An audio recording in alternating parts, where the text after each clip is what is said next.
दादांना आज खरोखर न्याय मिळाला. दादांचे गुन्हेगार आज सापडला. 24 तास थेट फाशी. मुख्यमंत्र्याची ऑर्डर. आता पुढे काय होणार आहे जाणून घेण्यासाठी आत्ताच्या बैठकीत मोठा निर्णय. राज्यात उष्णतेचा रेड अलर्ट लागू. पुढील 3 दिवस हे 20 जिल्हे बंद राहणार. यामध्ये तुमच्या जिल्ह्याची यादी आहे काय जाणून घेण्यासाठी चॅनलला सबस्क्राईब करा. लग्नानंतर 10 दिवसात मोठा खुलासा. इंदोरीकर महाराजांना मोठा धक्का. 10 दिवसाचा संसार संपला. आता पुढे काय होणार जाणून घेण्यासाठी चॅनलला संपूर्ण महाराष्ट्रात हाय अलर्ट लागू. रात्री 7 नंतर एकटे फिरणारे अर्जंट पहा. आता जर तुम्ही 7 वाजता जर फिरत असाल तर तुमच्यावर लागणार दंड.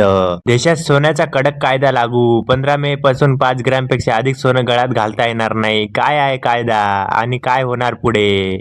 वर्षभर सोनं घेऊ नका. आता सोन्याची किमती कोसळणार की वाढणार? आता मोदीचं मोठं वक्तव्य आलेलं आहे. आता पुढे काय होणार हे जाणून घेण्यासाठी चॅनलला सबस्क्राईब करा. देशात पुन्हा लॉकडाऊनची शक्यता. मोदींची मोठी घोषणा. आता तुम्हाला हे सगळ्या वस्तू घेऊन ठेवायच्या आहे, नाहीतर नंतर हे मिळणार नाही. अधिक माहितीसाठी चॅनलला सबस्क्राईब करा. आनंदाची बातमी. 15 दिवसात उन्हाळा संपणार. मान्सून येतोय. शेती कामे लवकर करून घ्या, नाहीतर तुमचे पण पत्र उठणार. आनंदाची बातमी. यंदा मान्सून लवकर दाखल होणार. हवा पाणी कुठे होणार? अतिवृष्टी. पंजाब डोक यांचा इशारा. आता पाऊस कधी येणार हे जाणून घेण्यासाठी आपल्या चॅनलला सबस्क्राईब करा.